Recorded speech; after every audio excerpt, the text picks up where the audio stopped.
James Bond 007 Goldeneye review. First off, I have to say that the reason I had this review was because I watched recently Roger Moore passed away, the oldest James Bond, the third James Bond, the second one in multiple films, and for The Spy Who Loved Me and a whole bunch of films. I just also remember that watching it, I really enjoyed the 80s theme songs. Then rewatching For Your Eyes Only theme song, and then License to Kill, I decided to go and watch License to Kill. Do a pretty lengthy review on that, the pros and cons of it. Before, I thought License to Kill was one of the best Bonds. I really enjoyed it growing up.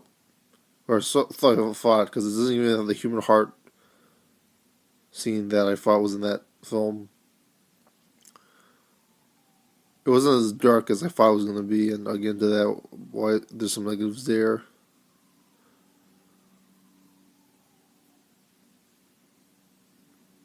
And then watching, this is actually a shout out to n3wbpn3r, my subscriber, because he stated multiple times that he really enjoyed Goldeneye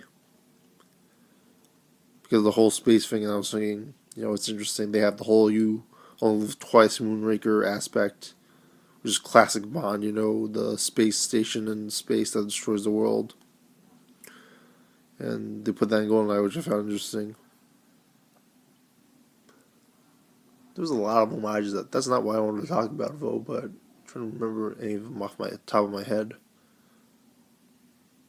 Anti-Russian stuff from the Roger Moore era. But overall, it was a very good evolution of Bond in the Pierce Brosnan era.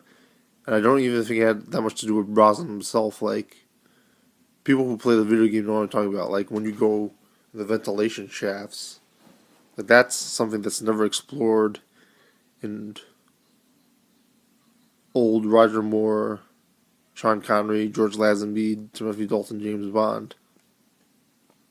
The fact that they had the camera in the vents was very interesting. It's a very visual film, and I think that's its strengths. James Bond's stunt double crashing through the glass, and then later on you see Brosnan knocking the glass off his suit. That's just great, Obviously, they put a lot of care in that, considering that the stunt double should be the one with the glass, not him.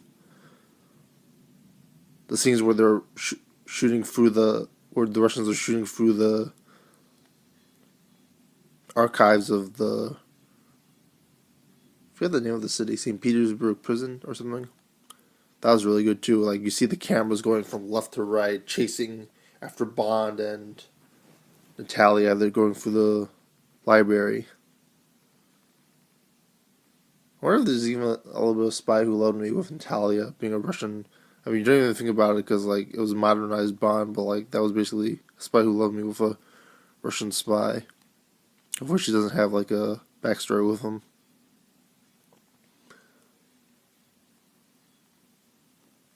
Shooting through the glass. There's a lot of car chase scenes, and it's just filmed a lot differently. It's not the Ken Adams type production sets that have more modernized, more Mission Impossible. Like, I definitely feel those impact from Mission Impossible, especially with the ventilation scenes in GoldenEye, which I think definitely had an impact on how people enjoyed those films. I still think there's certain weaknesses, like Xenia Onatopp, although enjoyable, is sort of over the top. That I didn't mean to do that pun, but her gimmick's pretty low humor. Like, it's not very sophisticated. She sort of reminds me of who could have been like that from Russia with Love, Final Enemy in the Sean Connery film. I think that was about it for homages. Trevelyan was an interesting villain because he's like a former double agent. All about money.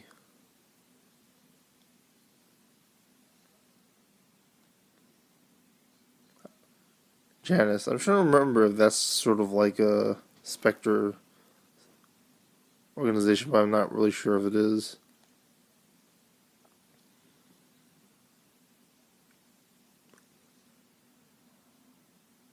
You have homages to the classic Bonds with like the car chase scene.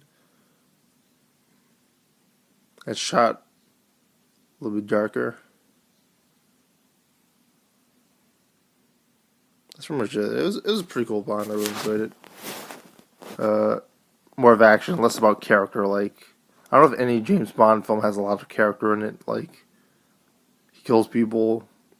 I don't know. There's a little bit more. I don't know. I guess it's always through his humor that he does the James Bond characterizations.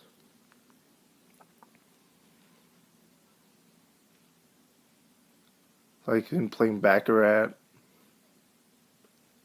You get to really see him. He doesn't really show any remorse for killing his former double agent.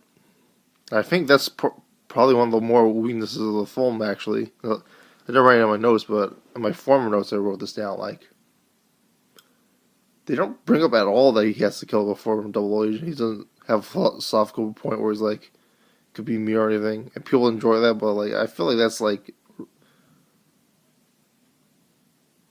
I didn't feel like it was played off as if, he's this tough guy, so you don't want to show an emotion. I feel like it was just action film garbage. Like, it wasn't done like Commando or any of the 80s action films that were very intellectual by Arnold Schwarzenegger, or Predator or stuff like that, or Terminator or Alien. It seemed more like they just want to put a whole reaction of the film. And then Trevelyan's death is terrible. He gets killed by a satellite after he falls off the satellite. Like, you can't survive from that. Like, how are you going to explain that?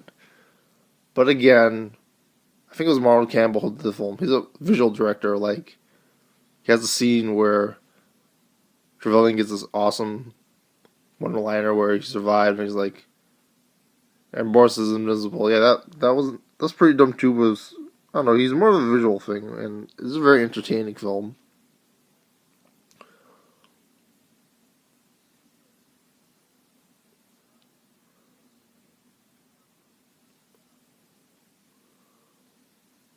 I am invincible. What do you say? What's just another word for your bottom?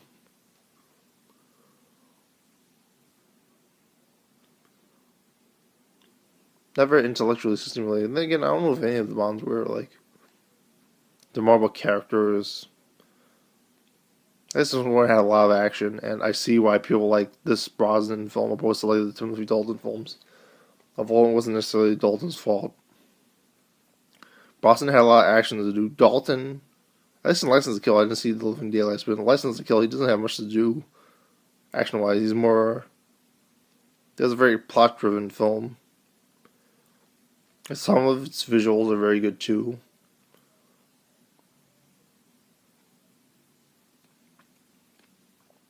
But on the other hand, Goldeneye saved the franchise. It could have been sold, and kept going.